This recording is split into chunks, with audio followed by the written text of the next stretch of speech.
تو کچن میں آ گئی، رات کا سالن گرم کیا اور اپنے لیے چپاتی بنا کر دوبارہ ٹی وی کے سامنے بیٹھ کر کھانے لگی۔ کھانا شروع کرنے سے پہلے مجھے یاد آ گیا کہ میں پانی لے کر نہیں آئی۔ پھر جب کچن سے پانی کا گلاس لے کر واپس آئی تو یہ دیکھ کر دنگ رہ گئی کہ میز پر سالن موجود تھا، نہ روٹی، خالی برتن پڑے میرا منہ چڑھا رہے تھے۔ میں نے حیرت سے دیکھا، آنکھیں کھولے میں خالی برتنوں کو دیکھنے لگی اور پھر جو میرے ہاتھ میں پانی کا گلاس تھا وہ کسی نے بڑے احتیاط سے میرے ہاتھ سے لے لیا۔ مجھے گلاس تو دکھائی دے رہا تھا مگر گلاس پکڑنے والا ہاتھ نظر نہیں آ رہا تھا، اور پھر خالی گلاس کو میز پر رکھ دیا گیا۔ یہ منظر دیکھ کر میرا ذہن بالکل معاف ہو چکا تھا، کچھ سمجھ نہیں آ رہا تھا۔ میری آنکھوں نے جو کچھ دیکھا وہ مجھے خوف زدہ کرنے کے لیے کافی تھا۔ خوف کے مارے میرا سارا جسم تھر تھر کانپنے لگا۔ اس سے پہلے کہ میں بے ہوش ہو کر نیچے گر جاتی، اچانک میرے سامنے ایک حسین نوجوان نمودار ہوا، جسے دیکھتے ہی میری آنکھیں حیرت سے پھیل گئیں۔ وہ مسکراتے ہوئے مجھے دیکھ رہا تھا۔ تمہیں مجھ سے ڈرنے کی ضرورت نہیں، میں تمہیں کچھ نہیں کہتا، بس تمہارے ساتھ ایک چھوٹی سی شرارت کر دی، مسکراتے ہوئے اس نے کہا۔ اس کے چہرے پر شرارتی مسکراہٹ بہت بھلی لگ رہی تھی۔ یہ کہنا غلط نہ ہوگا کہ میں پہلی نظر میں اس کی طرف متوجہ ہو گئی تھی۔ کچھ دیر پہلے والا خوف بھی ختم ہو گیا تھا۔ کیا تم نے میرا کھانا کھایا ہے؟ میں نے اس حسین لڑکے کو دیکھتے ہوئے مصنوعی غصے سے پوچھا۔ میں نے تمہارا کھانا اس لیے کھایا کیونکہ تم اب بہت زیادہ کھاتی ہو، تمہیں دکھائی نہیں دیتا تم موٹی ہو رہی ہو، حسین نوجوان نے میرے غصے کی پرواہ نہ کرتے ہوئے کہا۔ اس کی باتوں سے تو ایسا لگ رہا تھا کہ وہ بچپن سے میرے ساتھ کھیلتا آ رہا ہے، جبکہ میں تو اسے پہلی بار دیکھ رہی تھی۔ تم ہو کون اور میرے بارے میں اتنا سب کیسے جانتے ہو؟ میں نے حیرت سے پوچھا۔ میرا نام شمون ہے اور میں صرف تمہیں تب سے جانتا ہوں جب سے تم اس گھر میں آئی ہو، اس نے سنجیدگی سے جواب دیا۔ مگر میں تو تمہیں پہلی بار دیکھ رہی ہوں، تم گھر کے اندر کیسے داخل ہوئے؟ شمون کی طرف دیکھتے ہوئے میں نے حیرت اور سنجیدگی سے پوچھا۔ میں اسی گھر میں رہتا ہوں، آپ لوگ اس گھر میں نئے آئے ہیں، میں تو بہت عرصے سے یہیں پر رہائش پذیر ہوں، اس نے ہنستے ہوئے جواب دیا۔ کیا مطلب؟ سچ سچ بتاؤ، مجھے سمجھ نہیں آ رہی۔ شمون کا جواب سن کر میں نے جھنجھلائے ہوئے لہجے میں کہا، کیونکہ مجھے واقعی کچھ سمجھ نہیں آ رہی تھی۔ میں تمہیں اپنے بارے میں بتا دیتا ہوں، مجھے امید ہے کہ میرے بارے میں حقیقت جاننے کے بعد تمہیں بہت اچھا لگے گا۔ اس کی مسکراہٹ برقرار تھی، جس سے مجھے یہ سمجھنے میں دیر نہ لگی کہ وہ مذاق کر رہا ہے۔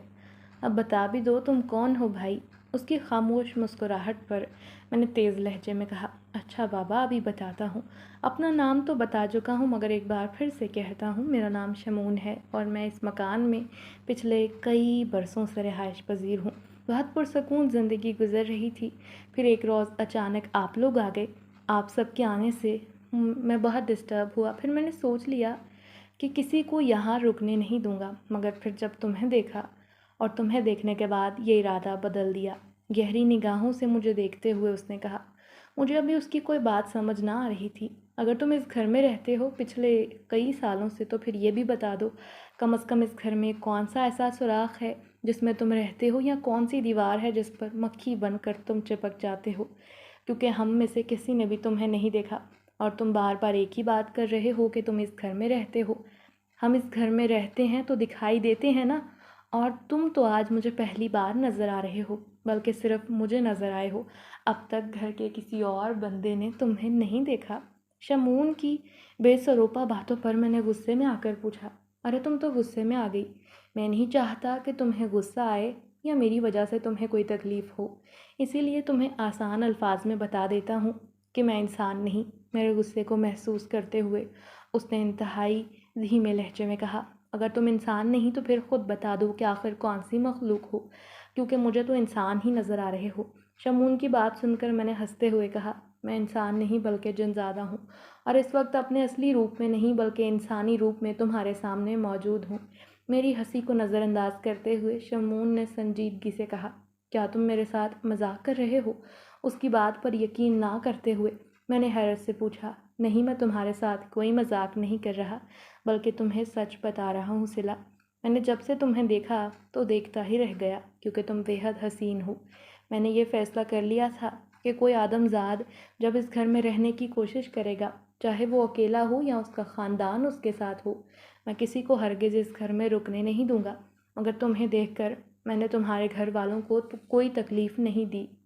کیونکہ میں چاہتا ہوں کہ تم لوگ یہاں آباد رہو۔ میری طرف دیکھتے ہوئے اس نے انتہائی دھیمے لہجے میں اظہار محبت کیا، مگر میری سوچ تو اسی بات پر اٹکی ہوئی تھی کہ وہ انسان نہیں بلکہ جنزادہ ہے۔ مجھے تو اس سے خوف محسوس ہونے لگا تھا۔ تم بہت معصوم اور پیاری ہو، تمہاری مدد کر کے مجھے اچھا لگتا ہے، مگر میں تمہاری بہت زیادہ مدد اسی لیے نہیں کر سکتا کہ پھر تمہارے گھر والوں کو یہ سمجھنے میں دیر نہ لگے گی کہ تمہارے ساتھ کوئی اور بھی کام کروا رہا ہے۔ اپنی جگہ سے اٹھ کر میرے قریب آتے ہوئے شمون نے کہا۔ جب وہ قریب آیا تو اچانک مجھے اپنے قریب انتہائی گرمی محسوس ہونے لگی۔ تم یہاں سے چلے جاؤ، مجھے میرے گھر والوں کو تنگ مت کرو۔ اگر اماں یا ابا کو پتہ چل گیا کہ اس گھر میں جنات رہتے ہیں تو وہ یہ گھر چھوڑ دیں گے، اور میں یہ گھر چھوڑ کر نہیں جانا چاہتی۔ میں جانتی ہوں اگر ہم نے یہ گھر چھوڑ دیا تو ہمیں بہت سے مشکلات کا سامنا کرنا پڑے گا۔ میں نے اس کی طرف دیکھتے ہوئے بے بسی سے کہا، میں نے تمہارے گھر والوں کو کچھ نہیں کہا اور نہ ہی انہیں نقصان پہنچانے کا ارادہ رکھتا ہوں، پھر یہ گھر چھوڑ کر جانے کی کیا ضرورت ہے؟ شمون نے مجھے سمجھانے کی کوشش کرتے ہوئے کہا، میرے ماں باپ اپنی اولاد سے بہت پیار کرتے ہیں اور وہ کبھی نہیں چاہیں گے کہ وہ اپنی اولاد کو ایسی جگہ پر رکھیں جہاں جنات کا بسیرا ہو۔ میں نے شمون کو سمجھانے کی کوشش کرتے ہوئے کہا، میری ایک بات کان کھول کر سن لو، یہاں سے کوئی کہیں نہیں جائے گا، نہ تم، نہ تمہارے والدین اور نہ ہی میں۔ سب نے یہیں پر رہنا ہے، اور اگر تم نے یہاں سے جانے کے بارے میں سوچا تو پھر میں سب کو بہت نقصان پہنچاؤں گا۔ کیا تمہیں میری نظروں میں اپنے لیے محبت نظر نہیں آتی؟ اسی محبت کی وجہ سے تو میں نے تم سب کو یہاں رہنے کی اجازت دی ہے، ورنہ میں کسی آدم ذات کو یہاں ایک رات سے زیادہ رکنے نہیں دیتا۔ دھمکی دیتے ہوئے شمون نے کہا، کیا کہا تم نے؟ تم زبردستی ہمیں اس گھر میں رکھو گے؟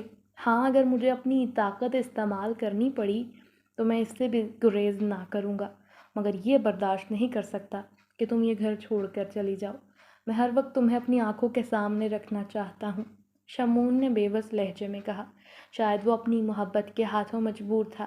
اگر گھر والوں کو بھی تمہاری موجودگی کا علم ہوا تو وہ یہاں نہیں ٹھہریں گے، چاہے انہیں کہیں جھونپڑی لگانی پڑ جائے، اس میں جا کر رہ لیں گے۔ ایک لمبی سانس لیتے ہوئے میں نے بے بسی سے کہا، مجھے سخت فکر ہو رہی تھی، یہ شمون تو کچھ بھی کر سکتا تھا۔ خدارا تم یہاں سے چلے جاؤ، اس گھر کو ہمیشہ کے لیے چھوڑ دو۔ میرے والدین اور میرے بھائی کو کبھی کچھ مت کہنا، میں نے اس کی منت کرتے ہوئے کہا۔ تم کیسی باتیں کر رہی ہو لڑکی؟ اگر مجھے کسی کو تکلیف دینی ہوتی نا تو اب تک دے چکا ہوتا۔ تمہاری وجہ سے میں سب کو معاف کر چکا ہوں، اور اب تم ہو کہ مجھے بار بار یہاں سے جانے کا بول رہی ہو۔ میں تم سے عشق کرتا ہوں اور یہی عشق ہے کہ تم سب کے یہاں رہنے کی وجہ ہے۔ میری بات سن کر وہ غصے میں آ گیا۔ مجھے بیل کی آواز سنائی دی۔ مجھے لگتا ہے اماں واپس آ گئی ہیں۔ میں نے شمون کی طرف دیکھتے ہوئے کہا، اب میں جا رہا ہوں۔ ایک بات کان کھول کر سن لو، میرا ذکر کسی سے مت کرنا، ورنہ نقصان کی ذمہ دار تم خود ہوگی، دھمکی دینے والے انداز میں اس نے کہا، اور پھر میری نگاہوں کے سامنے سے غائب ہو گیا۔ میں نے اماں کے سامنے شمون کے بارے میں کوئی بات نہ کی۔ آج بھی ہم دونوں ماں بیٹیاں گھر میں اکیلی تھیں۔ زین بھی گھر واپس نہ آئے تھے۔ ابا تو شام کو گھر واپس آیا کرتے تھے۔ دن کا کھانا کھانے کے بعد میں اور اماں کچھ دیر آرام کرنے کے لیے لیٹ گئے۔ اماں تو سو گئی تھی جبکہ مجھے نیند نہیں آ رہی تھی اور میں شمون کے بارے میں مسلسل سوچ رہی تھی۔ اس بات میں کوئی شک نہ تھا کہ وہ بہت حسین تھا، کوئی بھی لڑکی اسے دیکھتی تو اس کی طرف متوجہ ہو جاتی۔ مجھے بھی بہت اچھا لگا تھا، مگر اس بارے میں سوچتے ہوئے میں خوفزدہ ضرور تھی کہ وہ انسان نہیں بلکہ جنزادہ ہے۔ اچانک مجھے اپنے دائیں کان میں شمون کی آواز سنائی دی، مجھے تم سے عشق ہے، تم میری محبت ہو، پہلی نظر میں ہی تم میرے دل میں اتر گئی تھی۔ شمون کی آواز کو میں نے پہچان لیا تھا۔ جذبات سے سرشار لہجے میں وہ اپنی محبت کا اظہار کر رہا تھا، اور اظہار محبت پر میرا دل بے ترتیب ہونے لگا اور چہرے پر مسکراہٹ پھیل گئی۔ وہ مجھے دکھائی تو نہ دے رہا تھا۔ اچانک مجھے اپنے ہاتھ پر کھردری انگلیوں کا لمس محسوس ہوا۔ میں نے اپنا ہاتھ فوراً پیچھے کھینچنے کی کوشش کی، مگر کسی نے مضبوطی سے میرا ہاتھ تھام لیا۔ انتہائی کھردرا ہاتھ تھا کہ مجھے اپنی کلائی اور ہاتھ جلتے ہوئے محسوس ہونے لگے۔ اس نے جلدی سے میرا ہاتھ چھوڑ دیا۔ شمون کی محبت پر میں تو اترا رہی تھی۔ مجھے اچھا لگتا تھا جب وہ میری تعریف کرتا۔ میں جب بھی گھر کے کاموں میں مصروف ہوتی تو اچانک میرے کان میں اظہار محبت کر دیتا، جس پر میں بہت دیر تک سرشار رہتی۔ اب مجھے اس کے لمس کی عادت ہو گئی تھی۔ اگر وہ اظہار محبت کرتے میرا ہاتھ تھام لیتا تو میں اپنا ہاتھ پیچھے نہ کھینچتی، کیونکہ مجھے اب پہلے کی طرح اس کا ہاتھ کھردرا اور گرم محسوس نہ ہوتا تھا۔ میں زیادہ وقت اپنے کمرے میں گزارتی جہاں مجھے اس کی موجودگی کا احساس ہوتا۔ اماں، ابا اور بھائی میرا ہر وقت کمرے میں بند رہنے پر حیران ہوتے اور پوچھتے کہ آخر میں کرتی کیا ہوں، مگر نہ جانے کیوں وہ میری وجہ سے پریشان تھے۔ میں نے انہیں سمجھانے کی کوشش بھی کی تھی۔ زین بھائی نے بہت بار مجھ سے محبت بھرے لہجے میں پوچھنے کی کوشش کی کہ مجھے کیا مسئلہ ہے، میں کیوں سب سے کٹ کر الگ تھلگ رہتی ہوں، مجھے سب کے ساتھ رہنا چاہیے۔ اس سے پہلے تو میں ہر وقت اماں، ابا اور بھائی کے ساتھ چپکی رہتی تھی۔ باتیں کرنا میرا مشغلہ تھا، مگر اب میں کم گو ہو گئی تھی، خاموش رہنے لگی تھی۔ بھائی نے مشورہ دیا کہ آگے پڑھائی جاری کر دو۔ میں نے بھائی سے سوچنے کے لیے کچھ وقت مانگا تھا، اور پھر میری آنکھوں پر تو شمون کی محبت کی پٹی بن چکی تھی، اسی لیے کسی کی کوئی بات مجھے اچھی نہ لگتی۔ اگر اماں ڈانٹتی کہ مجھے کمرے سے باہر رہنا چاہیے، گھر کے کام کاج پر توجہ دینی چاہیے، تو میں اماں سے ناراض ہو جاتی۔ مجھے کسی کی کوئی بات اچھی نہ لگتی۔ شمون میرے لیے بہت پیاری لال رنگ کی چوڑیاں لے کر آیا، جنہیں دیکھتے ہی میری آنکھیں حیرت سے پھیل گئی تھیں۔ میں نے اس سے پہلے اتنی حسین چوڑیاں نہیں دیکھی تھی۔ میں نے چوڑیوں کی تعریف کرتے ہوئے کہا، میں بہت فکر مند تھا کہ اگر تمہیں پسند نہ آئیں تو پھر کیا ہوگا، مگر اب مجھے سمجھ آ گئی ہے کہ تمہاری اور میری پسند ایک جیسی ہے۔ یہ چوڑیاں مجھے بہت پسند آئی تھیں، اس نے کہا۔ میری کلائی پر اس نے چوڑیاں پہنا دیں۔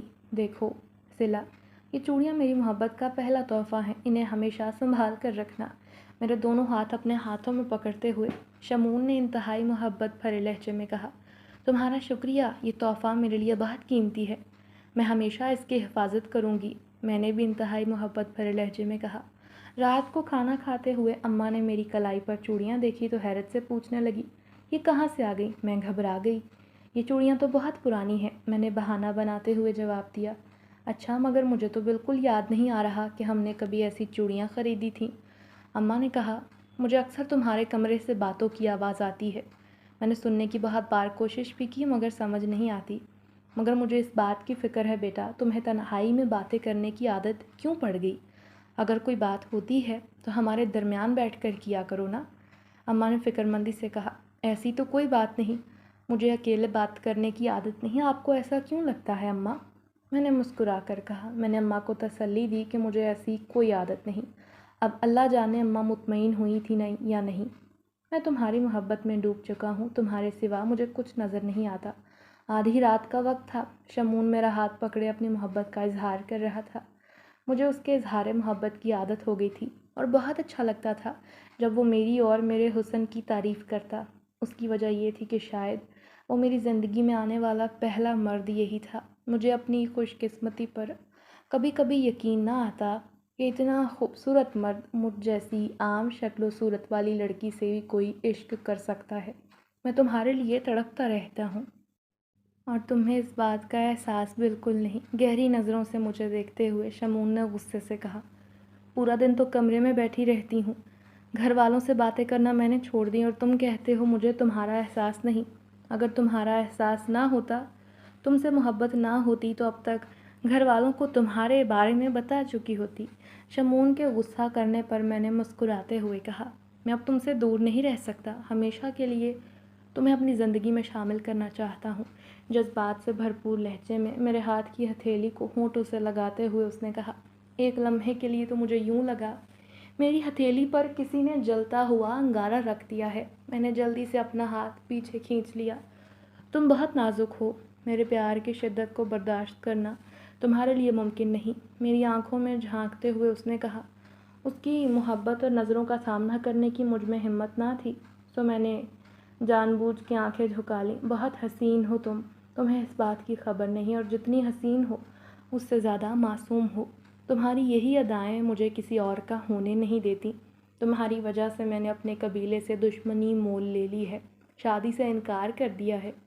میں نے سب کچھ سچ سچ بتا دیا ہے کہ میں کسی جنزادی سے شادی نہیں کرنے والا، اور شادی سے ایک دن پہلے بھاگ کر واپس آ گیا ہوں۔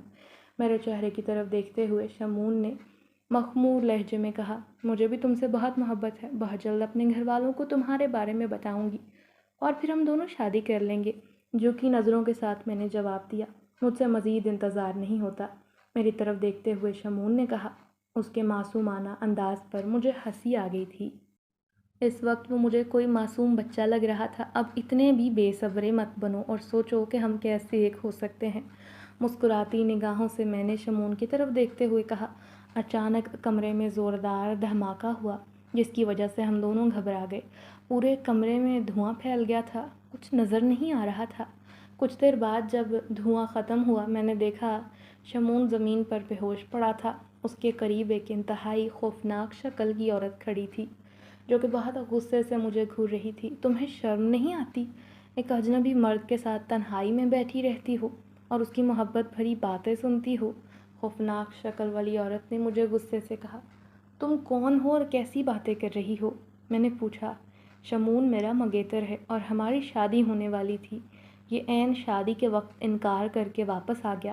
میں جانتی تھی کہ اس نے مجھ سے شادی سے انکار اسی لیے کیا ہوگا کہ اسے کوئی اور پسند ہوگی، مگر مجھے اس بات کا علم نہیں تھا کہ اسے کوئی آدم زادی پسند ہے۔ اس نے جواب دیا، میں نے شمون سے کبھی اظہار محبت نہ کیا ہے، بلکہ اسی کو مجھ سے محبت تھی۔ مجبور تھی کہ اگر میں اس کے بارے میں کسی کو بتاتی ہوں تو یہ میرے والدین کو جان سے مار دیتا۔ عورت کی طرف دیکھتے ہوئے میں نے اپنی بے بسی کا اظہار کیا۔ اب تم آزاد ہو، اپنی مرضی سے زندگی گزار سکتی ہو، کیونکہ میں تو شمون کو دل و جان سے چاہتی ہوں۔ اس کے بغیر زندگی گزارنے کا تصور بھی نہیں کر سکتی۔ اب یہ کبھی انسانی دنیا میں لوٹ کر نہیں آئے گا۔ میں اسے لے کر ہمیشہ کے لیے جا رہی ہوں، اس عورت نے کہا اور آنکھوں کے سامنے سے پل بھر میں غائب ہو گئی۔ میں تو شمون کی محبت میں ڈوب چکی تھی، سوچا بھی نہیں تھا کہ اس کے بغیر اب رہنا پڑے گا۔ میری حالت تو بہت بدتر ہو گئی تھی۔ اس کی دوری میں نے سب کو بھلا دیا، بستر سے لگ کر رہ گئی۔ اماں ابا میری حالت دیکھ کر پریشان رہتے۔ میرا علاج کروایا جا رہا تھا مگر کوئی افاقہ نہ ہوا۔ ابا نے امام مسجد صاحب کو بلایا تاکہ وہ مجھ پر قرآنی آیات پڑھ کر دم کر دیں۔ امام صاحب نے میری کلائی پر جب چوڑیاں دیکھیں تو جلدی سے اتار کر توڑ دیں۔ جنات کی مخصوص چوڑیاں تھیں، ان میں سے شمون کے بدن کی خوشبو آتی تھی جو مجھے شمون کی محبت کے حصار سے باہر نہ نکلنے دیتی تھی، اور یہی وجہ تھی کہ میں نے روگ پال لیا تھا۔ امام صاحب کے دم کرنے سے مجھے خاصا افاقہ ہوا۔ پھر کچھ دن بعد زین بھائی نے کالج میں میرا داخلہ کروا دیا اور آہستہ آہستہ میں شمون کو بھولنے میں کامیاب ہو گئی تھی۔